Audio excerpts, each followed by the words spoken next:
20 में 5 लाख रुपए के फंड से ट्रेड करता था। 45 डेज के अंदर अंदर मैंने उसे कर लिया था 24 लाख से ऊपर का P&L वगैरह भी मेरे पास है। तो व्हाट आर दोज थिंग्स जिनकी वजह से आप प्रॉफिटेबल टेरिटरी में रहे कंसिस्टेंटली और स्केल अप कर पाए 45? तो उसमें प्रॉपर टारगेट्स भी मिलते हैं, स्टॉप लॉस भी मिलता है और मैं बड़ा सेटिस्फाइड हूँ। आज भी मैं उसी सेटअप पे काम कर रहा हूँ। कई बार ऐसा भी है कि मैंने एक दिन में 2-2 ढाई लाख रुपए भी कमाए। अपार्ट फ्रॉम कैंडलस्टिक पैटर्न्स, आप 30 minute 1 hour higher time frames पे चार्ट पर क्या एनालाइज करते फर्स्ट टॉप ये बना, सेकंड टॉप यहाँ बना, थर्ड टॉप यहाँ देखने को मिला। देखो वैसे जो ट्रेड करा था वो 2 लाख के मार्जिन से किया था और मैंने उसको 6-6.5 लाख रुपए मैंने उसमें कमा लिए थे। तो उमेश जी, स्वागत है आपका पंच के इस पॉडकास्ट में। बिफोर वी बिगिन, एक बार थोड़ा व्यूअर्स को बता देते हैं कि इस पॉडकास्ट में हम क्या बात करते हैं, पॉडकास्ट में अलग क्या है। तो पंच बेसिकली एक सिंगल स्क्रीन ट्रेडिंग प्लेटफॉर्म है। कई सारे ऐप्स होते हैं ट्रेडिंग के जो एनालिसिस पर फोकस करते हैं। पंच हमने बनाया है ताकि हमारा फोकस ट्रेडर के execution, trade execution, risk management, safety features पर रहे। तो इस पॉडकास्ट में भी हम यही बातें करेंगे। तो एज ए ट्रेडर आपका जर्नी क्या है उस पर बातें करेंगे, आपका स्टाइल क्या है, आपकी स्ट्रैटेजीज़ क्या है, क्या क्या आपने सीखा, कुछ गलतियां अगर आपने की हो तो उनसे अपने व्यूअर्स को कुछ सीखने मिले, इस पर हमारा आज फोकस रहेगा। तो चलिए ट्रेडिंग की बातें शुरू करते हैं।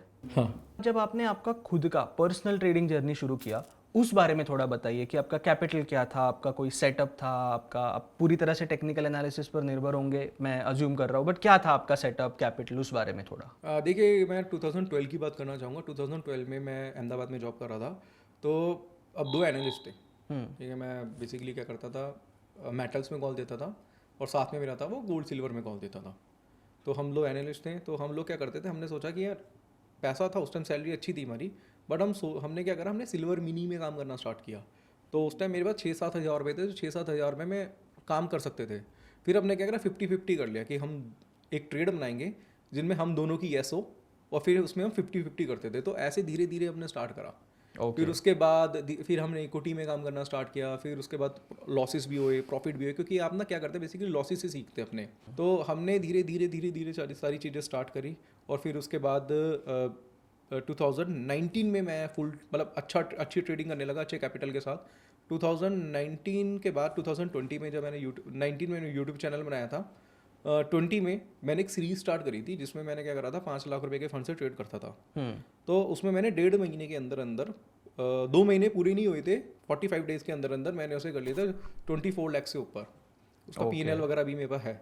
तो वो मैं क्या करता था, डेली जो ट्रेड करता था वो लोगों को शाम को वीडियो में दिखाता था। और इंट्राडे मेरे सारे ट्रेड आते थे। पूरी होल्डिंग में कुछ नहीं करता था, लिमिट लेके मैं काम करता था। और उस टाइम मेरा 24.5 लाख रुपए के आसपास का प्रॉफिट हुआ। P&L वगैरह मेरे पास सब रखा हुआ है उसका। वो थोड़ा बूस्ट करा मेरे को कि अब यहाँ इस तरीके की वीडियो बनाई जाए।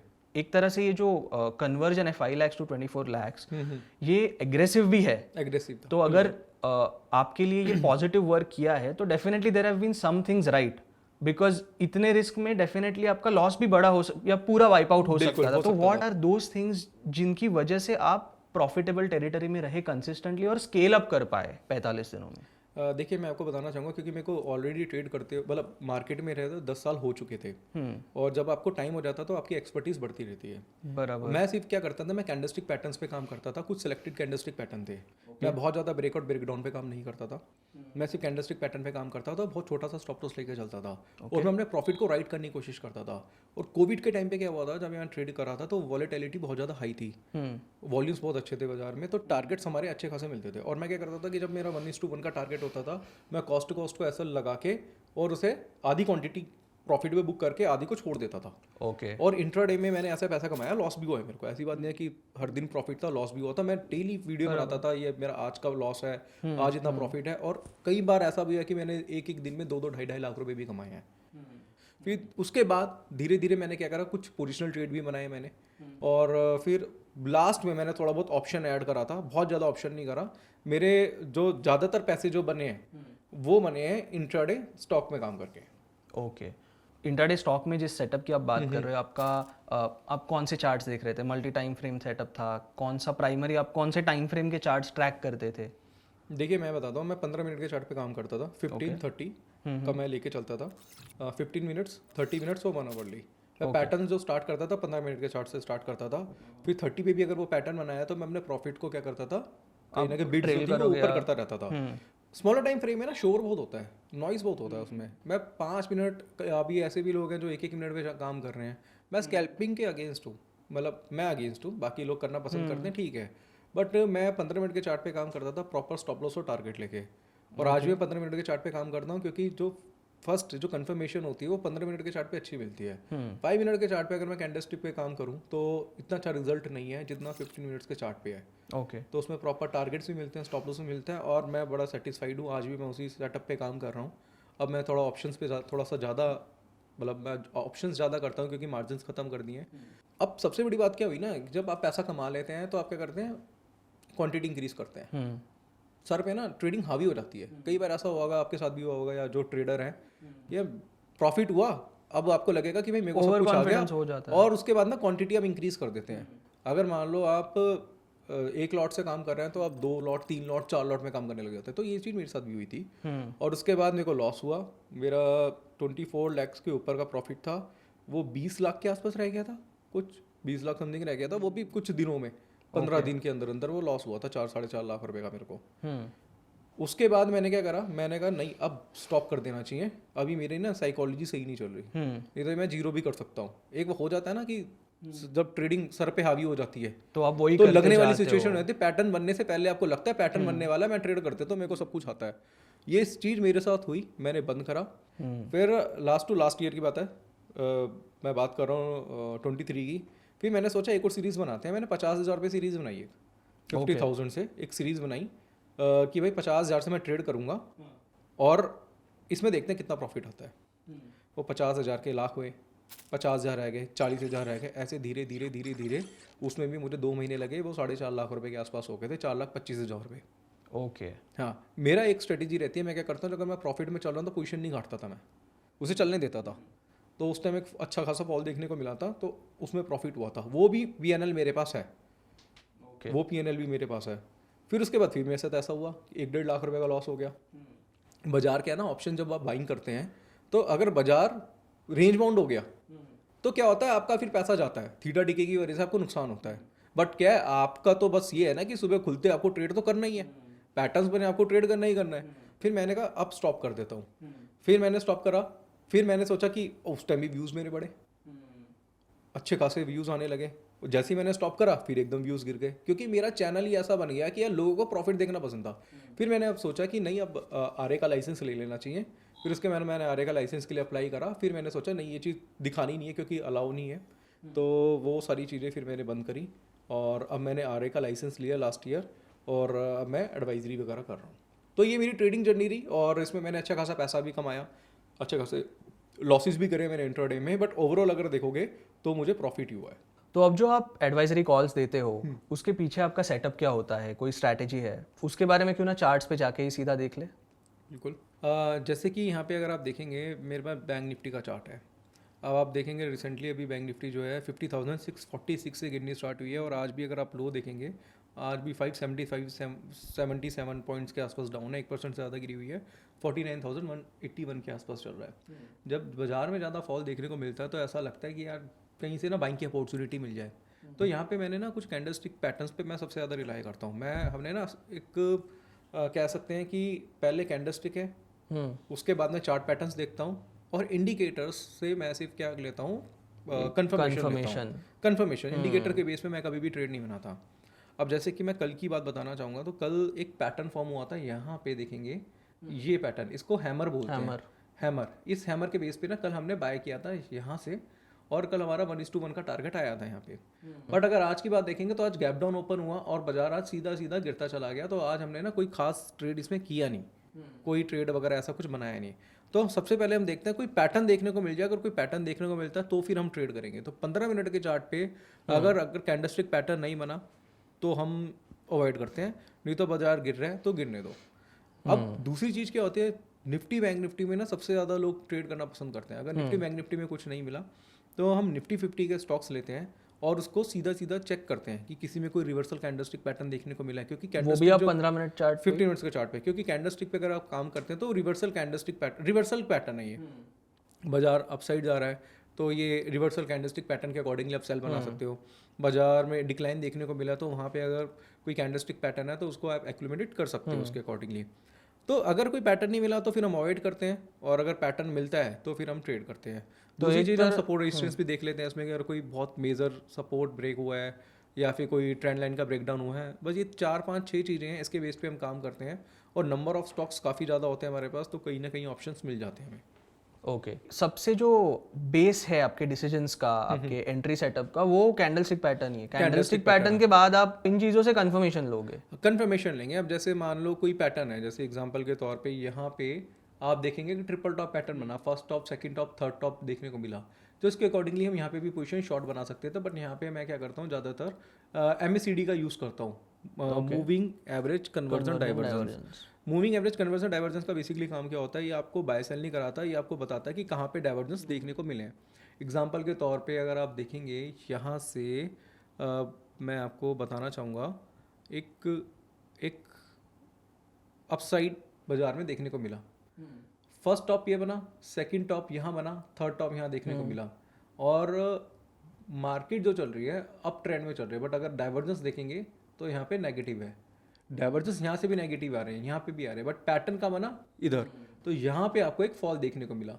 तो इसी तरीके से हम double top, triple top, double bottom, triple bottom, साथ साथ ट्रेंड लाइन का ब्रेकआउट, ब्रेकडाउन, इसके अलावा ट्रायंगल्स पे बहुत अच्छा काम करते हैं। बट मेजर हमारा जो मेन फोकस होता है वो कहीं ना कहीं कैंडलस्टिक पे ज़्यादा रहता है, क्योंकि जो पहला ट्रेड है वो कैंडलस्टिक पे कंफर्मेशन जो होती है वो कैंडलस्टिक पे बहुत जल्दी मिल जाती है। और ये पैटर्न्स आप जब 30 मिनट्स या 1 आवर चार्ट्स भी देखते हो, उनमें भी आप फोकस रखते हो, बट मेनली 15 मिनट ही है? 15 मिनट्स है। नहीं, अब भाई देखो क्या होता है, जैसे कि एग्जांपल के तौर पे हम क्या करते हैं, बड़े टाइम फ्रेम पे क्या होता है कि आपको एक व्यू पता चलता है बाजार का क्या है, बट ट्रेड जो होता है वो स्मॉलर टाइम फ्रेम पे लिया जाता है। डिले लेट हो जाएगा नहीं तो? हाँ, लेट हो जाएगा, फिर स्टॉप लॉस भी बहुत ज़्यादा होते हैं। अगर स्मॉलर टाइम फ्रेम पे करेंगे तो स्टॉप लॉस छोटे मिलेंगे, बड़े टाइम फ्रेम पे करेंगे तो आपको स्टॉप लॉस भी बहुत बड़े मिलेंगे। जैसे डेली का चार्ट हम यहाँ पे लगा देते हैं। अब डेली के चार्ट के हिसाब से यहाँ पे कोई अभी सेटअप बना नहीं है, कुछ पैटर्न्स वगैरह मिले नहीं है, तो उस पर कहीं ना कहीं हम क्या कर सकते हैं, अवॉइड कर सकते हैं। जैसे अगर आप बैंक निफ्टी को देखेंगे तो बैंक निफ्टी का एक सपोर्ट है, मैं आपको यहाँ पे दिखा देता हूँ। ओवरऑल यहाँ से बाजार के बारे में पता चल जाता है, ये एक सपोर्ट हम लेके चलते हैं, ये एक सपोर्ट है यहाँ पे, राइट। अब क्या हुआ था, इसको हेड एंड शोल्डर भी बोल सकते हैं, left shoulder, head, right shoulder भी कह सकते हैं, बड़े टाइम फ्रेम पे देखने को मिला है। यहाँ पे एक फॉल देखने को मिला, यहाँ से फिर क्या हुआ, सपोर्ट के ऊपर बाजार गया। अब यहाँ से जो क्लोजिंग हुई है वो कहीं ना कहीं सपोर्ट के नीचे हुई है, तो ये अनुमान लगाया जा रहा है कि लास्ट हो सकता है कि बाजार जो है पुराना जो लो है जो देखने को मिला था कुछ यहाँ पर मैं एग्जैक्टली आपको बता देता हूँ, 47,844 का, हो सकता है वो प्राइस भी देखने को मिल जाए, क्योंकि मेजर रिवर्सल का कोई चांस अभी बाजार में लग नहीं रहा ना। अगर आप चाहे निफ्टी का चार्ट देखिए, चाहे बैंक निफ्टी का चार्ट देखिए, कहीं से भी कुछ दिख नहीं रहा। एक और इंटरेस्टिंग चीज़ आपको बताता हूँ, एक निफ्टी का 15 मिनट का चार्ट दिखाता हूँ। अभी रिसेंटली हमने क्या करा था, हमने शॉर्ट पोजीशन बनवाई थी निफ्टी में 30 मिनट का चार्ट पे, एक हैंगिंग मैन पैटर्न देखने को मिला था। मैं दिखा देता हूँ यहाँ पे, ये रहा, आप देखेंगे यहाँ से एक हैंगिंग मैन पैटर्न देखने को मिला था। हमने यहाँ पे भी शॉर्ट पोजीशन बनवाई थी, बट हमारा छोटा सा टारगेट था, हमारा अचीव हो गया। बट अगर आप देखेंगे तो हैंगिंग मैन जो बना है वो कहाँ पे बना है, रेजिस्टेंस लेवल के ऊपर। एक चीज़ और मैं आपको बताता हूँ कि रेजिस्टेंस सपोर्ट की सारे लोग बात करते हैं, रेजिस्टेंस बन गया, ब्रेकआउट आ गया, यहाँ पे लग रहा था कि 24,000 क्रॉस कर देगा निफ्टी, सारी चीज़ें अच्छी लगने लगी।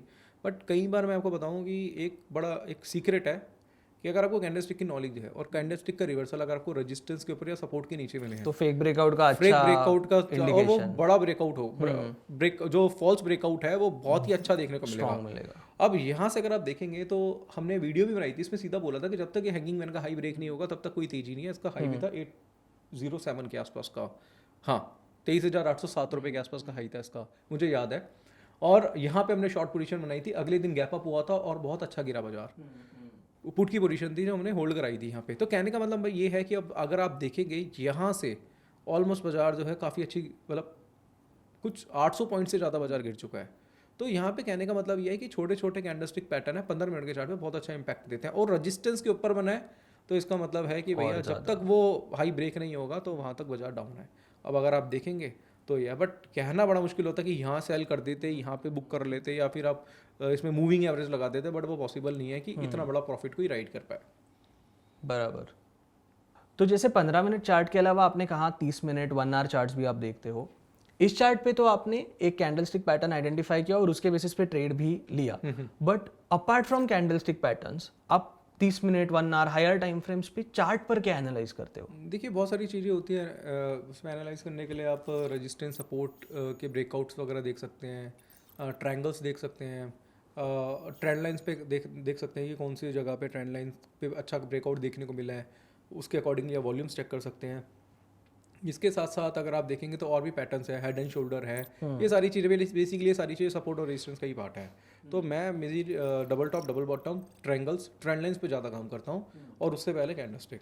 और पैटर्न्स नहीं मिला तो उसको अकॉर्डिंगली हम देख लेते हैं। जैसे अभी फेल भी होती है, ऐसी बात नहीं है। जैसे मैं आपको एक चार्ट अभी रिसेंटली एक्सिस बैंक का दिखाना चाहूँगा, यहाँ से देख लेते हैं। मैं यहाँ पे लिखता हूँ एक्सिस बैंक, मेरे को याद है क्योंकि अभी इन पे ट्रेड्स चले हमारे, है ना। एक्सिस बैंक का चार्ट यहाँ पे देखते हैं। ये हम ना यहाँ पे देखते हैं, मैं इसका 15 मिनट का चार्ट आपके सामने लगा देता हूँ। यहाँ से देखेंगे हमने यहाँ पे भी अगर आप देखेंगे तो एक्सिस बैंक में एक बहुत ही मेजर सपोर्ट है। ये अगर आप देखेंगे तो इसका एक ब्रेकडाउन आज देखने को मिला है और आप देखेंगे तो वॉल्यूम्स भी बहुत अच्छे हैं इसमें। तो मुझे लगता है कि अभी बैंकिंग सेक्टर में भी अच्छी खासी गिरावट देखने को मिल सकती है। तो ये सारी चीज़ आप देखेंगे, आप बैंक्स को देखें, बैंक अभी कहाँ पे है और कोई रिवर्सल देखने को मिला नहीं। मेजॉरिटी ऑफ स्टॉक्स में अगर आप देखेंगे तो उसमें अभी ब्रेकडाउन ही है। HDFC बैंक में देखेंगे तो यहाँ पे भी एक ब्रेकडाउन देखने को मिला है। एक्सिस बैंक में देखेंगे तो इसने सपोर्ट ब्रेक करा है। तो आप देखते हैं कि सेम सेक्टर के जो स्टॉक्स हैं सेम तरीके के इंडिकेशन, नेगेटिव इंडिकेशन दे रहे हैं, तो वो कहीं ना कहीं आपको एक कॉन्फिडेंस लेवल को आपको थोड़ा सा इंक्रीज कर देता है कि हाँ आपका जो ट्रेड है वो सक्सेस होने के चांसेस हो सकते हैं। अब यहाँ पे स्टॉप लॉस कट गया तो फिर इसमें आपकी कोई गलती नहीं है। बट आपने एटलीस्ट एडिशनल कन्फर्मेशंस तो लिए। मतलब वही बात होगी ना, जैसे मान लो कि आप देख रहे हो कि बादल छाए हुए हैं तो आप क्या करेंगे, आप छाता लेके बाहर निकलेंगे, ठीक है। थोड़ी देर बाद देखा तो धूप खिल गई तो वो छाता ही आपके लिए बोझ बन जाएगा। आप सोचोगे मैं क्यों लेकर आया, बट जब आपने डिसीजन लिया था वो बिल्कुल सिचुएशन के अकॉर्डिंगली था। बट कई लोग नहीं समझ पाते इस चीज़ को। तो हम जब काम करते हैं, जब हम कोई कॉल्स वगैरह देते हैं तो सोच समझ के पूरी चीज़ों को एनालाइज करके तब देते हैं। तो उसमें भी 100% कुछ नहीं होता, उसमें से भी आपकी एक्यूरेसी है वो 70% तक आ सकती है, 75% तक आ सकती है, इससे ज़्यादा नहीं होता। तो उमेश जी, आपके पूरे ट्रेडिंग जर्नी में आपका बेस्ट ट्रेड कौन सा रहा है और वर्स्ट ट्रेड कौन सा रहा है? Maximum profit, maximum loss? मैं बात करूँगा 2 साल पहले की। एक बहुत बड़ा फॉल बैंक निफ्टी में देखने को मिला था। तो टॉप पे एक पैटर्न बना था, इसको बोलते हैं डबल टॉप पैटर्न। तो मैंने फिर 15 मिनट के चार्ट पे काम किया था और उसके बाद मैंने एक ट्रेड बनाया था। मैंने सोचा था छोटा प्रॉफिट लेके मैं निकल जाऊँगा, क्वांटिटी मेरी थोड़ी सी ज़्यादा थी उसमें। स्टॉप लॉस लगाया, प्रॉफिट में ट्रेड गया। तो वहाँ पे मैंने जब चार्ट्स पे चेक करे तो मैं मल्टी टाइम फ्रेम पे ज़्यादा चेक करता हूँ। मैंने 15 मिनट्स के चार्ट पे देखा, 1 आवरली चार्ट पे देखा तो एक पैटर्न बना था शूटिंग स्टार टाइप का। तो मैंने कहा यार टारगेट मुझे लगता है ज़्यादा हो सकता है बट मार्केट क्लोज होने वाली है, तो मैं एक काम करता हूँ, क्वांटिटी ज़्यादा है, अरे रिस्क ले लेता हूँ, कॉस्ट टू कॉस्ट का ऐसा रख लूँगा, कल देखते हैं क्या होता है। छोड़ दिया मैंने। अगले दिन गैप डाउन हुआ, मैंने पुट ऑप्शन बाय करे हुए थे और अच्छी खासी क्वांटिटी में। डबल टॉप एक पैटर्न होता है, बेसिकली रिवर्सल पैटर्न होता है। अब हुआ क्या, अगले दिन बाजार गैप डाउन हुआ तो मैंने क्या करा, गैप डाउन जैसे ही मार्केट हुआ तो मैंने हाई का स्टॉप लॉस मेंटेन करा, डे हाई का, वो मैंने छोड़ दिया। उस दिन बाजार में अच्छा खासा फॉल देखने को मिला और बैंक निफ्टी उस दिन मुझे लगता है शायद 1000 पॉइंट से ज़्यादा गिरी थी। हाँ, क्योंकि डबल टॉप बनाता डेली चार्ट पे, 15 मिनट्स के चार्ट में इवनिंग स्टार बनाता, आवरली चार्ट पे शूटिंग स्टार बनाता और उसके बाद बाजार गिरता चला गया और फिर वहाँ पे मैंने अच्छा खासा पैसा बनाया था। और उस हाई पे आया ही नहीं उस दिन में बाजार? हाँ, उस दिन आया नहीं था। मैंने अगले दिन होल्ड करा था, अगले दिन के लिए भी मैंने पोजीशन होल्ड करी थी। बट अगले दिन गैप डाउन होकर एकदम से जैसे ही रिवर्स हुआ मैंने वहाँ से पोजीशन काट दी। तो इस ट्रेड में आपका कैपिटल आपने कितना डिप्लॉय किया था, प्रॉफिट क्या हुआ था आपको? मैंने देखो वैसे जो ट्रेड करा था वो 2 लाख के मार्जिन से किया था। 2 लाख का फंड यूटिलाइज किया था उसमें और मैंने उसको मतलब 6-6.5 लाख रुपए मैंने उसमें कमा लिए थे। सिंगल ट्रेड, एक सिंगल ट्रेड में। तो आपकी और क्वांटिटी भी भारी रही। और मैंने सोचा कि मैं 10-15 हज़ार रुपये 20 हज़ार रुपये लेके निकलूंगा उस ट्रेड से। पहले सोचा ये था, बट जैसे सेटअप बना और चीज़ें मेरे अकॉर्डिंगली चलती गई तो फिर मैंने क्या करा कि स्टॉप लॉस को ट्रेल करा, टारगेट स्टॉप लॉस को ट्रेल करके टारगेट में कन्वर्ट हो गया और वो रनिंग रहा। और सेम वे अगर हम आपके वर्स्ट ट्रेड की बात करें जो आपके हिसाब से या तो बहुत भारी लॉस हुआ या जिसमें से आपको सीखने बहुत मिला, कुछ तो गलत हो गया उस ट्रेड में, ऐसा कोई ट्रेड है?